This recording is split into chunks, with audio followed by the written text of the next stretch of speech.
Okay, so the 84 Cowpie, I got the main shaft out. The way you get it out is you take it out of the case this way towards the kicker. The whole shaft comes out. The dogs are tapered to the rear of the trans. This is your main drive gear. It's a shame it's in really good condition, except for those teeth are beat up, which means that needs to be replaced. And the way to get it out is there's a snap ring set on third gear. Now when you take this dog off, fourth gear, it says high, so it points to high gear. Then you had this snap ring that you had to get off, and the washer that came off next. And then third gear comes off, and then you have to get this bearing off, and this gear will come off first and second.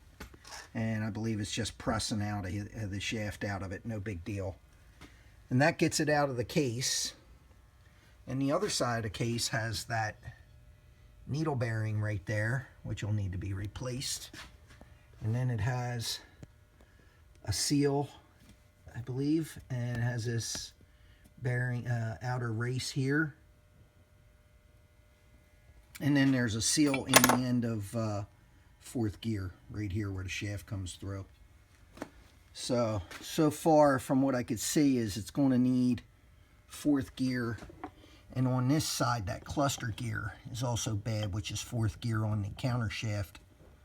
And to me, it looks like it's going to need two shafts there.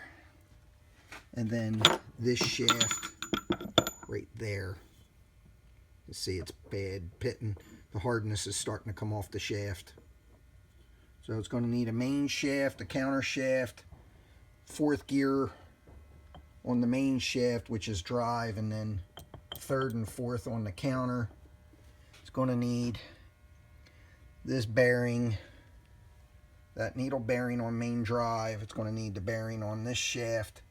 And then inside of here, there's a bearing, and two gaskets. So that's about it. And what did I say? So that's basically two seals, 1, 2, 3, 4 bearings, the main shaft, the counter shaft, and both fourths gears. And that'll do it.